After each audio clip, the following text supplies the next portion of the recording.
on the battlefield, might is right. The application of deadly force is the key to victory. They can bring in a lot of firepower with just a few guys. The Green Berets are shadow warriors, fighting and surviving in the crucible of war, applying that deadly force and then melting into their surroundings. Special men doing special missions under unbelievable circumstances. Green Berets, U.S. Special Forces, 2 names, same deal.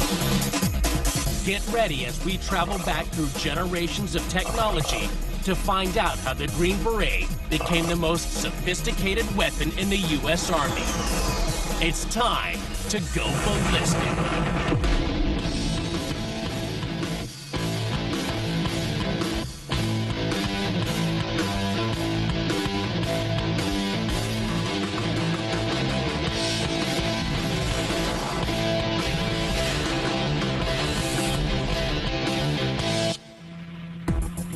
Green Berets are sent behind enemy lines to create havoc. They train guerrilla units, locate targets, and bring destruction.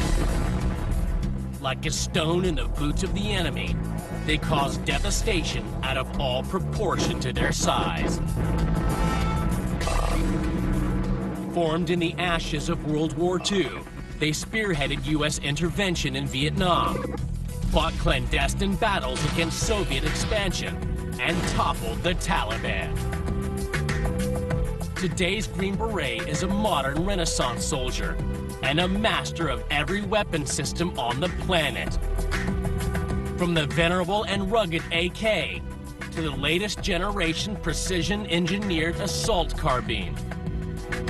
A language specialist and cultural expert, he's comfortable with the bolt-action rifle or a space-age handheld laser target designator. The Green Beret is the ultimate warrior for the asymmetric battlefields of the 21st century. Now, Weaponology will go back through Green Beret history to find out how World War II resistance fighters, state-of-the-art carbines, laser designating technology, and specialized cultural training make the U.S. Special Forces warrior the best pound-for-pound fighter in the world. The Green Berets are a multi-dimensional fighting force. They know everything there is to know about combat and weapons. Their mission? To pass on these skills.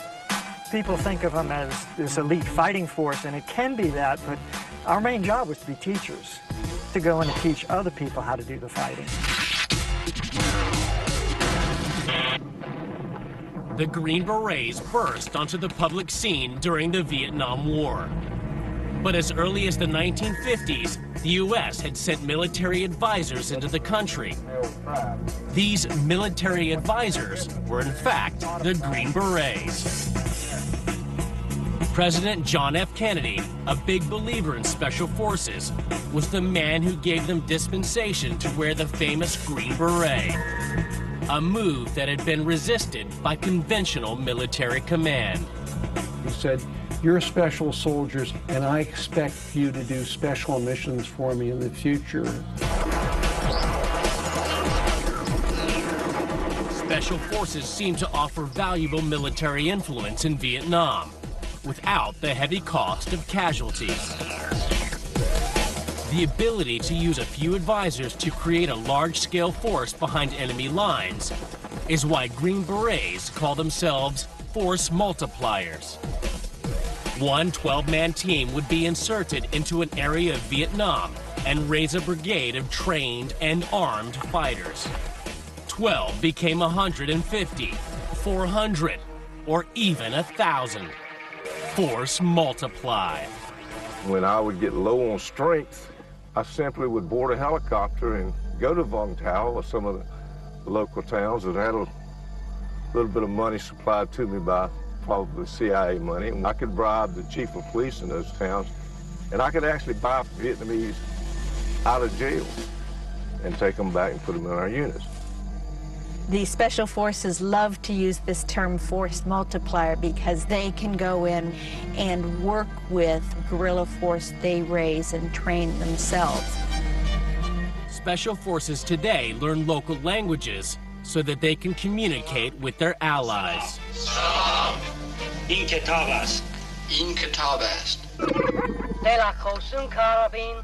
In Vietnam, the demands placed on Special Forces meant that sometimes operatives had to be rushed into the field without complete language training. Improvisation was essential. And I had to teach this group of 40 or so Cambodians, and I had 2 interpreters on the stage with me.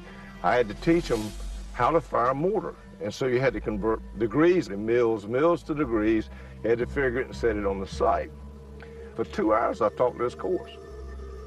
So finally, he turns around and he looks at me and says, "Simply," his face flew along, "we have a big problem." I said, "Obviously, what is?" He says, "They don't know how to count." The next class, 1, 2, 3. We had to start from the bottom. And you know, they learned to fire that weapon.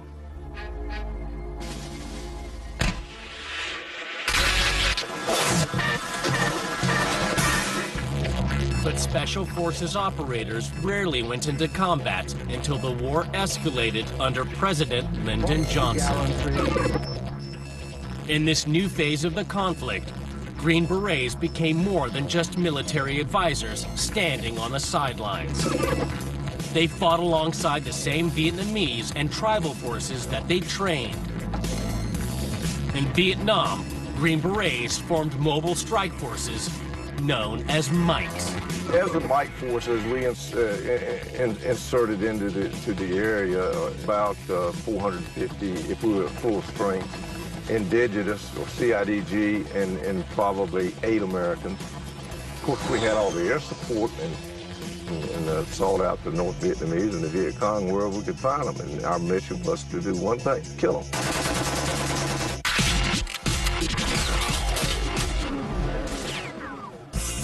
To understand the origins of the Green Berets, you have to go back to their founder, Colonel Aaron Bank, a man with strong connections to Vietnam.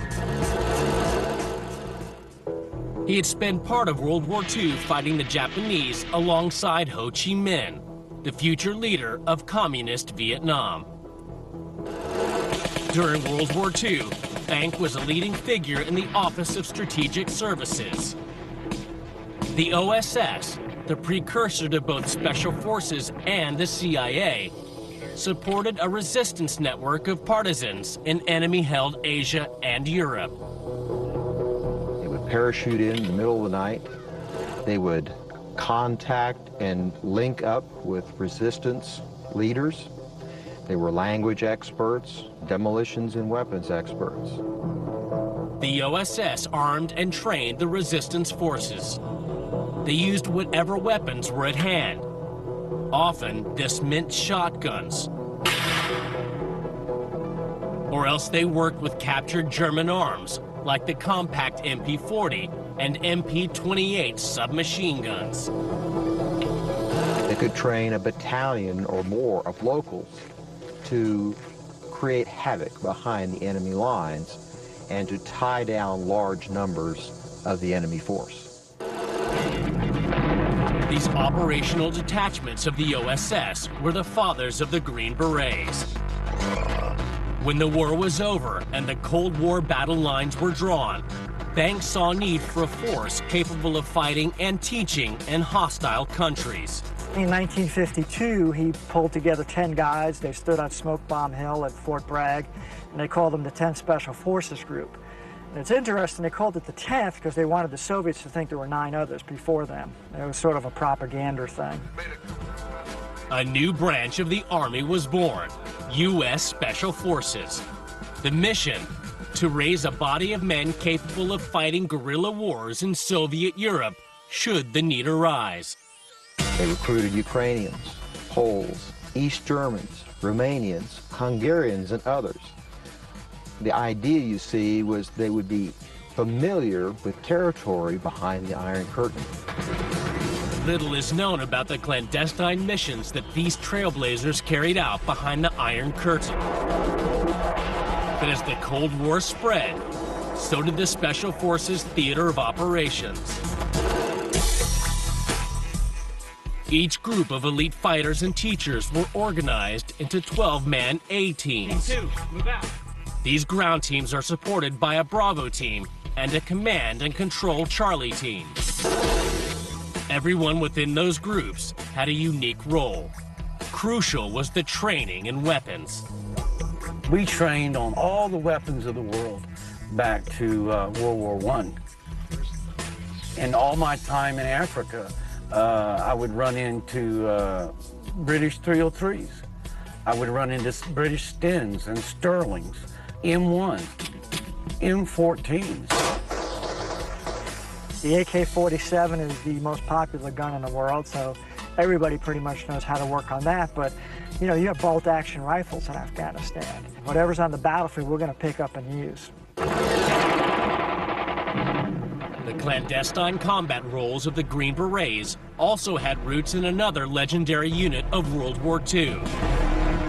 Besides the operational detachments of the OSS, Special Forces had a connection to the feared Devil's Brigade.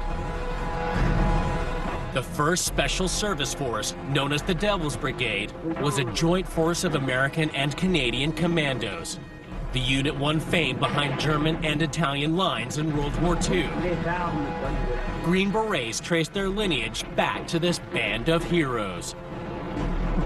Like today's Green Berets, they went into battle with hand-picked weapons. The regular U.S. Army used the legendary BAR. The Devil's Brigade preferred the Johnson light machine gun. This is the Johnson light machine gun. It was used by the 1st Special Service Force. What this was a lighter Browning automatic rifle, if you will. The Devils prized it for lightness and accuracy. When you're a commando deep behind enemy lines, the last thing you want is a heavy gun or tons of unnecessary ammo. The accuracy all boiled down to one piece of design genius. If you draw a line through this weapon from the muzzle to the back end, you'll find that the line of recoil is right here. Weapons that don't have that have a tendency to rise. The Johnson light machine gun was not adopted in great numbers. But its story doesn't end here. The Johnson stock was reborn on a rapid-fire legend, the M16. These were designed by Eugene Stoner and others, and it was part of a design team which included Melvin Johnson and others who've been working for many, many years on automatic weapon design. But one of the things that they did was give it an end-line stock. The greater accuracy of this stock shape was the legacy of Johnson's light machine gun. In partnership with genius designer Eugene Stoner, Johnson helped found the dynasty of firearms that still dominates the U.S. military today. The M16, the Car-15, and the M4 carbine. The Green Berets were the first to use all three. Most other rifles have a drop to them. There's a wrist on it, and it drops down this way to go against the soldier's shoulder so that then they can sight over the barrel. The M16's inline stock transfers the recoil to the shoulder so that the rifle stays balanced and on target. The object of our exercise right here is I'm going to try to demonstrate how this weapon will stay down into the target area while I'm firing it without as much muzzle rise. I'm going to try to hit the blue balloons without hitting the red balloons, which are stationed right above them.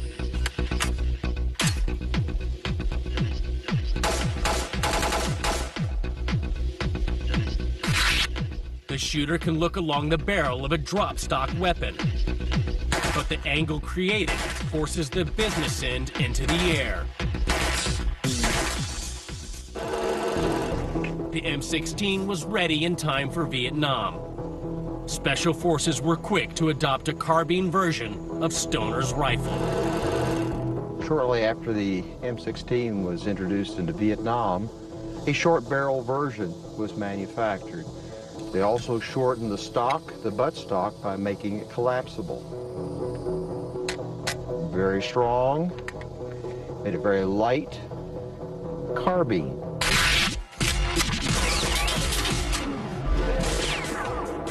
Parachute drops, building clearance, and close quarters combat. Not a job for a big, long rifle. The Green Berets need a short but deadly firearm that can shoot accurately, rapidly, and put a man down. Very accurate, very reliable, very well made weapon. Green Berets are highly skilled, highly trained warriors. They are combat teachers and masters of multiple weapon systems. And one thing's for sure, they know a good weapon when they see one. This is kind of a state-of-the-art M4, M16 style weapon. Elite units on missions behind enemy lines need firearms that can kick out a wall of lead. Anywhere you go, you're outnumbered, and you've got to be able to put down firepower that rivals whatever's coming at you. The American-made M16 family of rifles was the weapon of choice for Green Berets in Vietnam.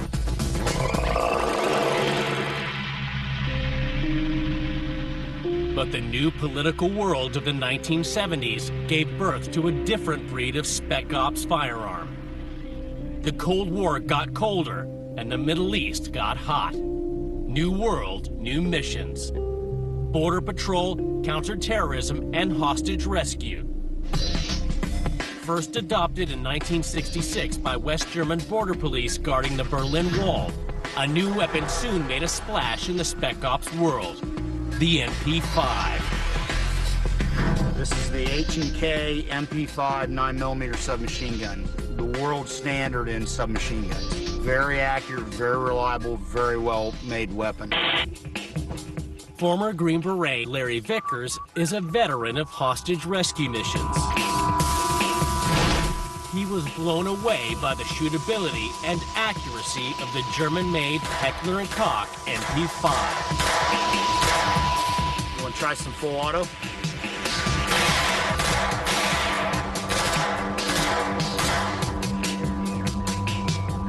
Once again, stock in line with the bore. Very controllable, semi-automatic and fully automatic. That is one of the things that endeared this particular weapon to special operations forces around the world, was how easy it is to shoot. The MP5 is the king of room clearance and close quarters combat. But when special forces began to drop into conventional theaters of war, the limitations of the submachine gun were exposed. Essentially a pistol caliber. Room distances, that's fine.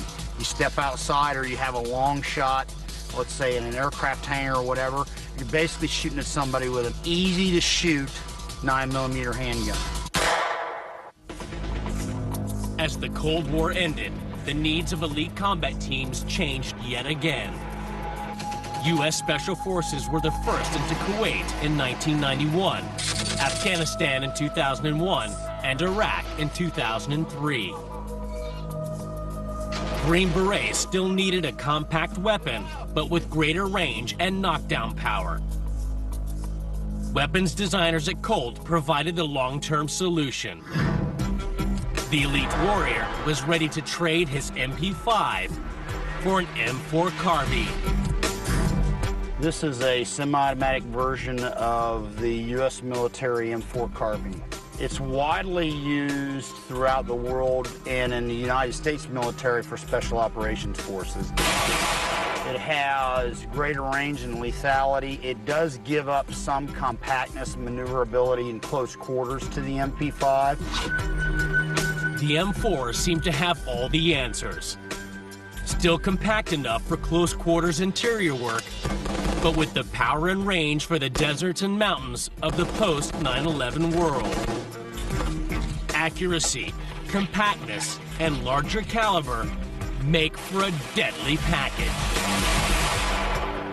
This particular weapon had no optic. It was with iron sights, essentially as issued to the United States military. And it's very easy to get excellent hits on target, well within the kill zone, and nearly as controllable as the 9mm MP5, which is kind of the world standard for submachine gun controllability. The M4 was designed for the Special Forces end user. A rail system allows the carbine to carry the latest in laser sighting, flashlights, and infrared technology. Perfect for building clearing missions at the business end of the war against insurgents. This is a fairly compact weapon. Not as much as the MP5, but when you take into account the additional lethality, it's a trade-off that most people are willing to pay. Combat in the sand and dust of Iraq and Afghanistan proved a true test of Colt's new carbine. It's a challenge that inspired the next stage in the evolution of the M4. Meet the Heckler & Koch HK-416. Special services units, you're exposed to a lot of dust, dirt, grit, stuff like that. And consequently, dependability of your firearm is paramount. Some troops fighting on rugged battlefields complained that the M4 carbine wasn't reliable. Heat, dust, sand, and carbon fouling were making it fail in the field. It's got to be able to function even though it's filthy, even though it's got some debris in it. Designers at Heckler & Koch have developed a new firearm capable of extraordinary feats of endurance.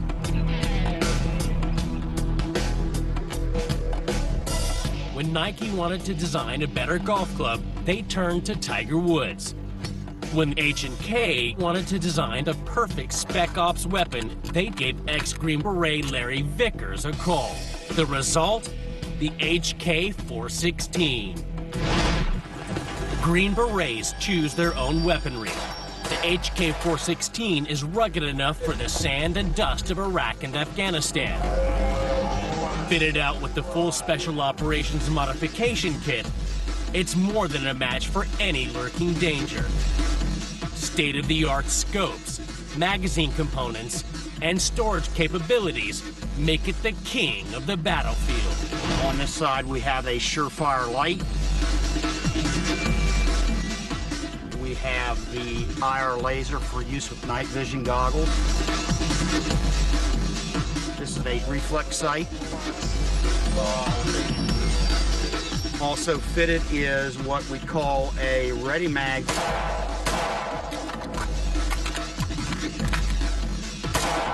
Allows you a very quick reload. Have a Veltor buttstock that has compartments to house batteries and spare parts for the weapon. A pistol grip, which also has a compartment for batteries and spare parts. The HK-416 has one crucial advantage. It runs cool. The unique thing about the 416 essentially evolves around its gas operating system. It uses a gas tappet system versus gas direct. It offers a gun that is much more functionally reliable over a wide variety of ammunition, runs much cooler, and much cleaner. And a cooler, cleaner gun is less likely to jam.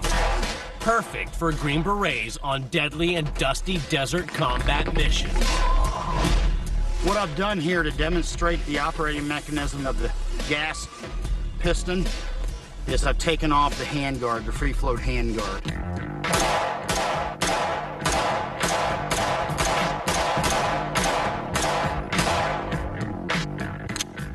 Okay, you can tell, cool enough to grab by my hand, and I can pull out the bolt carrier and hold it in my hand. No problem. This was a standard direct gas M4, M16 style weapon. These both would be way too hot to touch. The working parts of the 416 stay cool, don't expand, and remain lubricated. With a standard M4, parts heat up, expand, dirty up, dry out, and ultimately jam. After I fire a magazine on rapid fire semi-automatic shots, I'm going to take a match and light it off of the gas tube to show the difference between that and how cool the direct gas system of the 416 stays.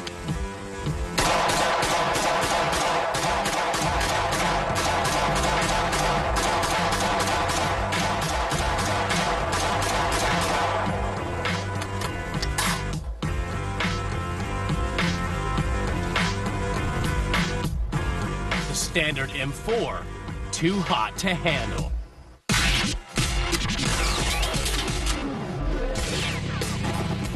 But the essence of Special Forces is force multiplying.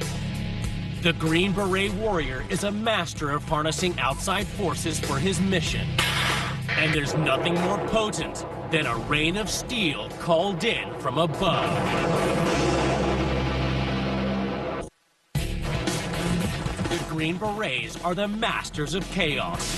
Send them into an enemy's backyard, sit back, watch the destruction. They're unconventional forces. They exploit situations behind enemy lines. The most devastating weapon in the Green Beret's arsenal is not slung on his back, strapped to his leg, or mounted on his shoulder. It's in the sky, 25,000 feet above his head.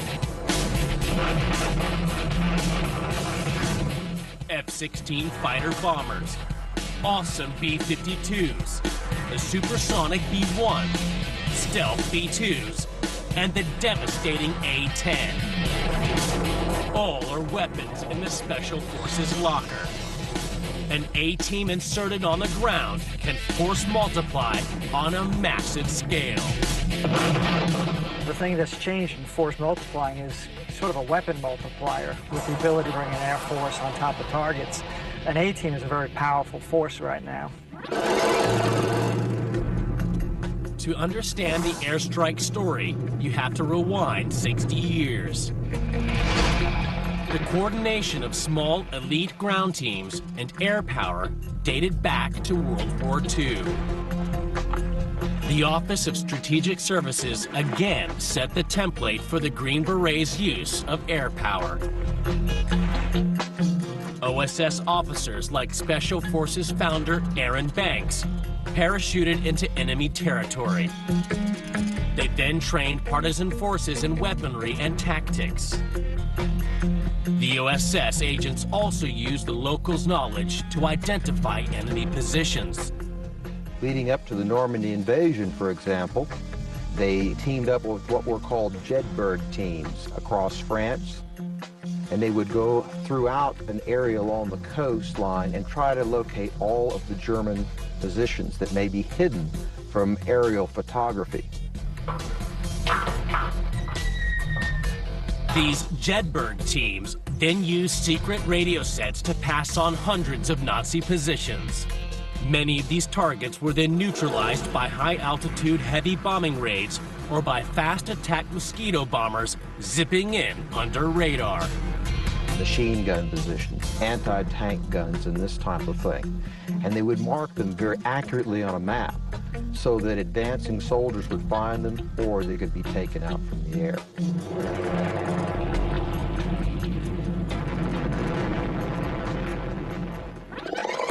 Skip forward to the mobile strike teams of Vietnam. A new generation of technology would make the air support strikes of the 1940s seem like hit-and-miss operations. The first technological leap was the adoption of laser-guided bombs. The United States Air Force was first in 1968. These early systems utilized a laser pod on the underside of an aircraft.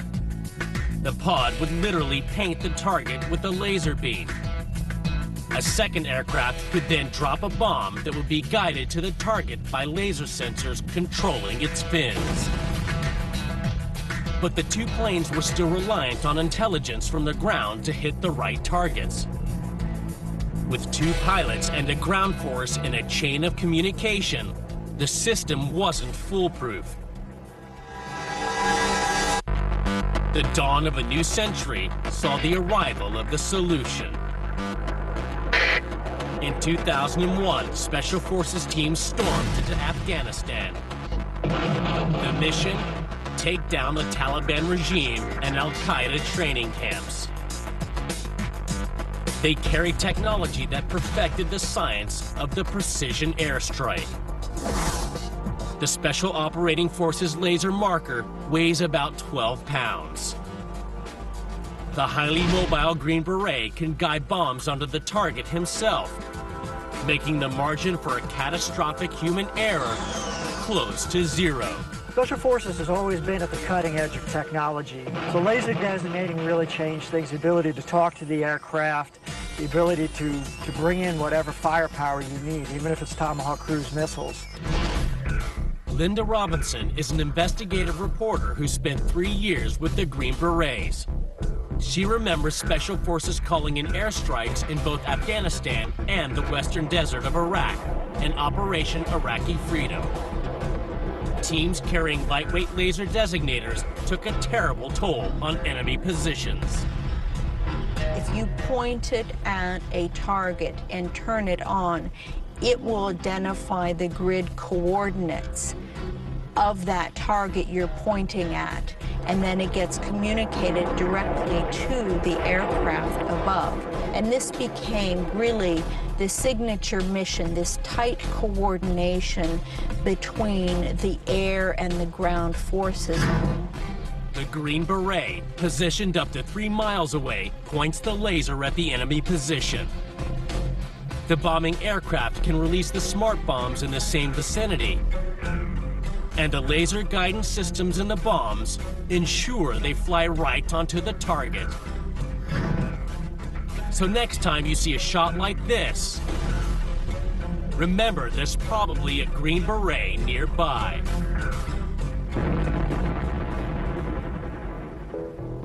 The ability to blend in behind enemy lines makes Green Berets the perfect tool for these sort of clandestine missions.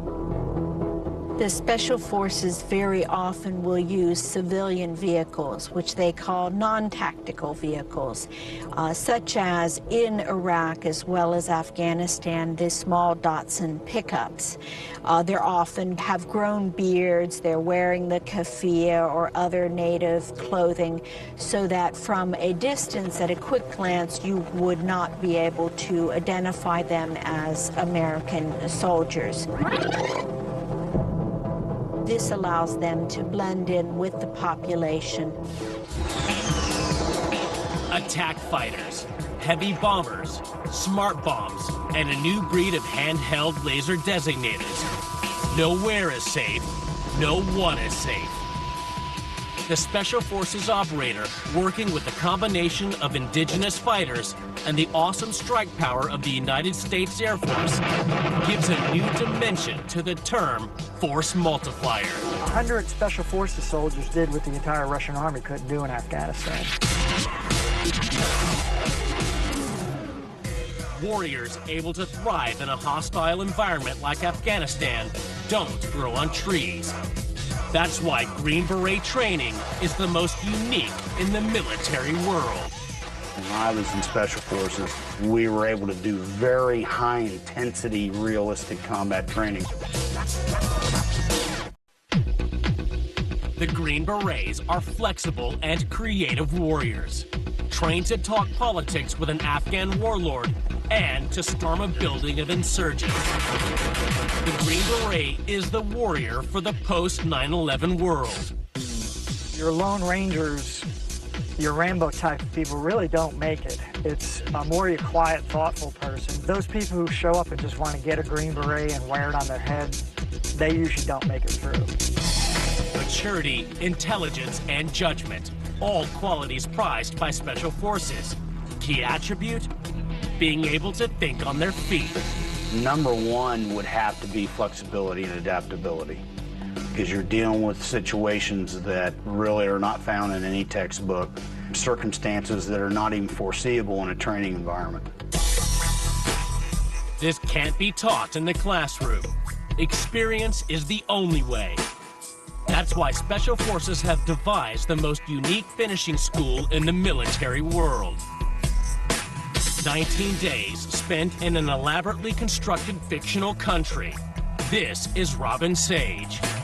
The exercise occurs down in the mountains of North Carolina with a lot of local residents playing roles of either townspeople who need to be recruited to support the guerrilla movement or actual guerrillas. So it's a very elaborate role-playing exercise. Established in 1964, Robin Sage is a key weapon in the Special Forces locker. Named after Special Forces Colonel Jerry Sage, and Robbins, a town near Fort Bragg, it tests wannabes to the max. Recruits are parachuted from C-130s into the mythical state of Pineland. Tooled up with all the weaponry needed for a real mission, they seek out guerrilla forces. In reality, Pineland is 4,500 square miles of North Carolina. It's populated by real people. People like Henry Hicks. I drive trucks for some teams. Other teams, I am the auxiliary commander, which, in other words, if you need a ride in Pineland, it's got to go through me. The guerrilla commanders are played by Special Forces veterans. Together with the locals, they put the recruits through the ringer. By design, these guerrillas are very cantankerous, difficult people. You're wrong. You're not right there. I'm not going to show you where you're at. Sometimes they are corrupt, sometimes they're abusive, so these Special Forces trainees have to learn how to deal with the most difficult personal situation and still accomplish their mission.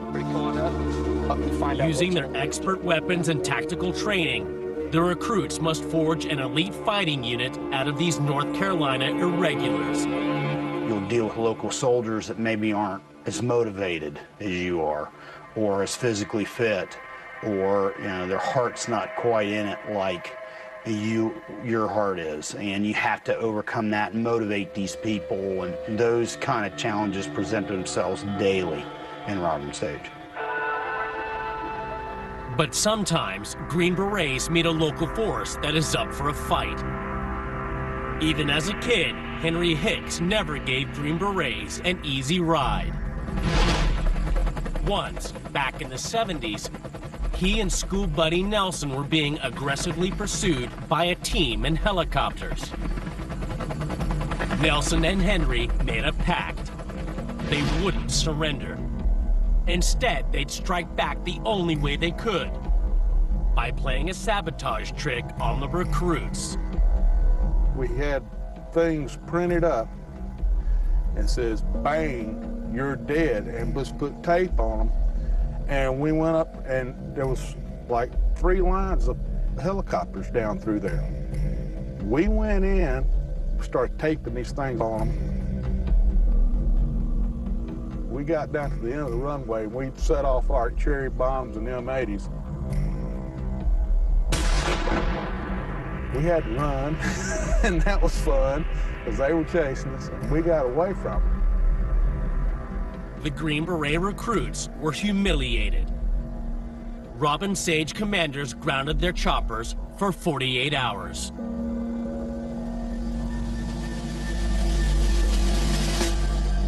Trainees can never relax in Pineland.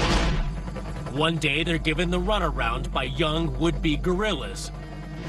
The next, they're facing a complex moral dilemma.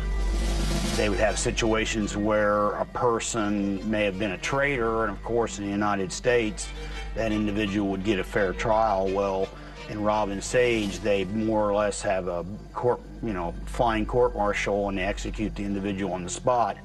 And it puts the American soldiers, the Special Forces soldiers, in a very awkward position. That's exactly the kind of lose-lose environment they put you in that training. Robin Sage is as close to a real Special Forces mission as humanly possible. One Green Beret described his first combat posting to Afghanistan as Robin Sage on steroids. Basically, what they're watching you for to kind of see how you react. Even if you get it wrong, at least they want to see if you're thinking it through.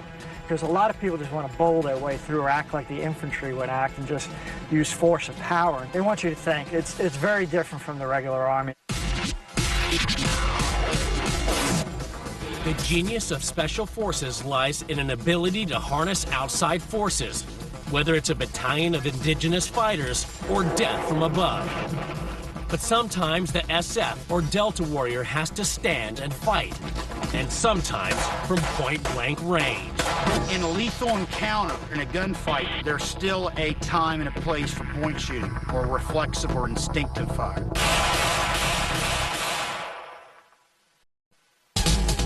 The Green Beret is the most versatile warrior on the modern battlefield.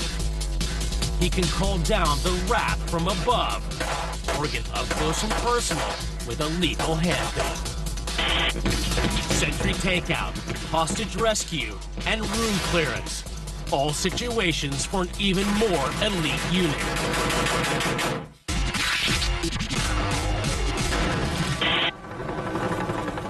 With the rise of international terrorism in the 1970s, Special Forces Command saw the need for a counter-terror unit. In 1977, Green Beret Colonel Charles Beckwith created a new crack force. Charlie Beckwith had actually spent some time as a liaison officer with the British SAS, and he really liked what they did, and he saw a need for a unit like that. Special Forces was already made up of Alpha, Bravo, and Charlie teams. The new unit became Special Forces Operational Detachment Delta, or Delta Force. Their specialty, hostage rescue. Tehran, 1980. Delta's first mission was a disaster. 53 embassy workers had been seized by forces loyal to the Ayatollah Khomeini. The wildly ambitious rescue attempt failed. U.S. choppers and a C-130 got lost and crashed in the Iranian desert. Colonel Beckwith was forced to abandon the plan. The hostages were later released after 444 days of diplomatic wrangling. Skip forward 9 years. 1989. Operation Acid Gambit established Delta's reputation. The corrupt regime of Panamanian dictator Manuel Noriega was holding hostage Kurt Muse in the brutal Modelo prison.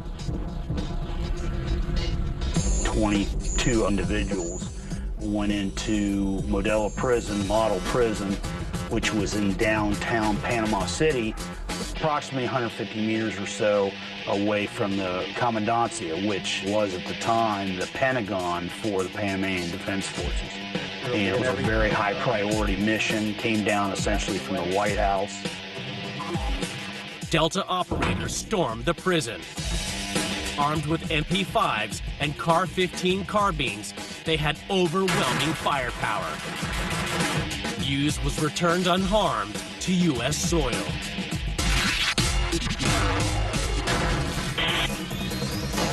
Hostage rescue missions demand heavy firepower. When you burst into a building, sometimes you need a powerful handgun. That's why the Special Forces love a heavy caliber pistol.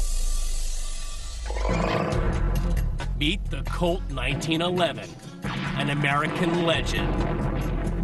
Developed almost 100 years ago, the 1911 still serves Special Forces and Delta Warriors all over the world. The reason the 1911 is still very popular to this day is its shootability.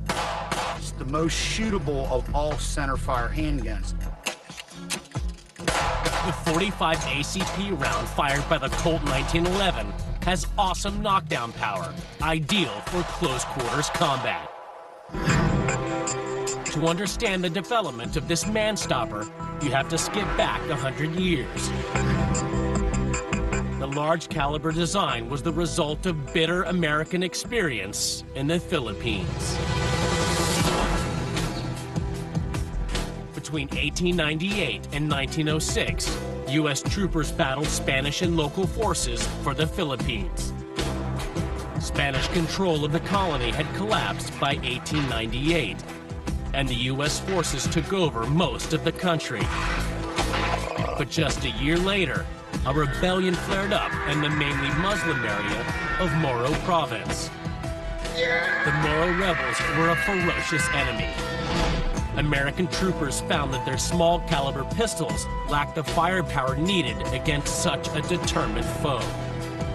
He had a 38 caliber pistol, and it was punching holes through the Moros, and it wasn't killing them. Legendary Colt designer John Browning responded to the crisis and started work on a new automatic Colt, this time in a larger 45 caliber.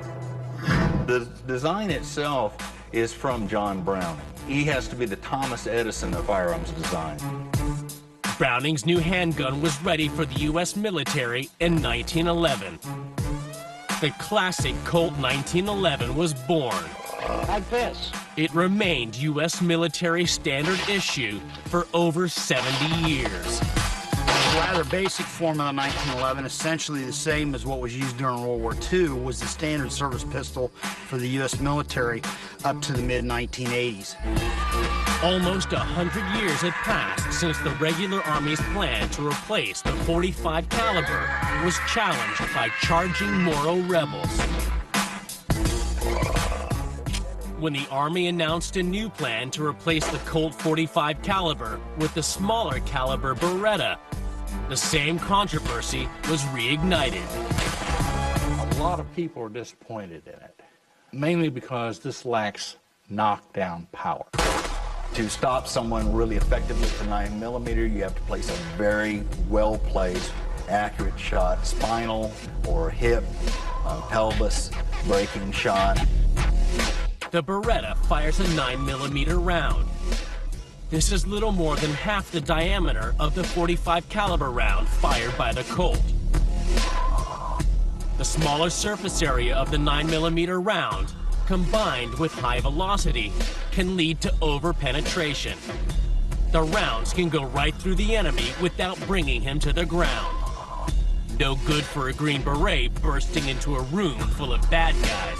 One of the problems that the military is having with the 9mm right now is due to the fact that it cleanly divides that is penetrating, not leaving as devastating as a wound as, say, the 45 does, which is going nice and slow. It hits, and it tends to drag the tissue that it's going through with it, causing a lot more tearing and a lot more injury. The 9mm round fired from a handgun travels at a rapid 1,200 feet per second.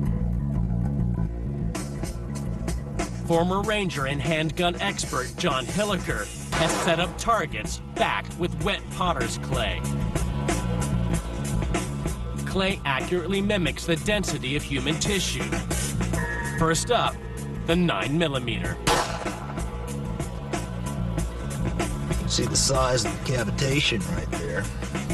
This is basically the size of the wound that this particular bullet would make. Now look around the back, see if it went through, and the bullet exited right over here, which is easily equal to 2 people stacked right next to each other. The 9mm round is so good at penetrating human tissue, your enemy might just be able to keep running and shooting. The 45 caliber Colt round moves at a slower 800 feet per second. The greater surface area and weight means more damage. This is a 1911 A1. It's a 45 caliber, a much larger caliber, a much heavier bullet, going much slower. The initial cavitation is much larger than what this one is. And if I pulled this open to show you how big that cavitation is on the inside, you can see how much energy is actually dispersed by that round as it goes through. Much more effective cartridge. The heavy Colt 45 ends the fight with any kind of hit. Ideal when you have an armed enemy right in your face. The thing about having to shoot at someone who's shooting at you, you don't want them to stop shooting in 2 to 3 minutes. You want them to stop shooting now. The classic design and big round of the Colt 1911 makes it the handgun of choice for U.S. Special Forces. Larry Vickers has made adjustments to the classic designs of 1911 and 1923 to update the gun for this century's threats. This is a custom modified M1911A1 45 caliber pistol, and it kind of embodies my experience with the 1911 through using and teaching over the last 20 years or so. Has a variety of internal modifications done to it. This particular one has crimson trace laser grips, which projects a red laser for shooting low light at night. 100 years of service and still putting bad guys down. The man on the trigger, a Green Beret. A combination of the tried and tested and the latest high tech. The Colt 1911 symbolizes the very essence of the Special Forces warrior.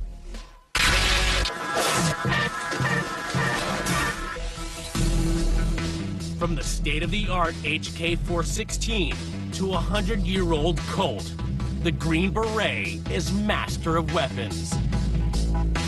But what makes Special Forces so powerful is a unique ability to know when to fight and when to talk. That's the whole thing about Special Forces and guerrilla tactics. You go after the enemy on your terms, not theirs. Drawn together, the branches on their family tree reflect their unique genesis. The force multipliers of the OSS, the science of precision bombing, and state-of-the-art weaponry come together to form the most sophisticated infantry unit in the world.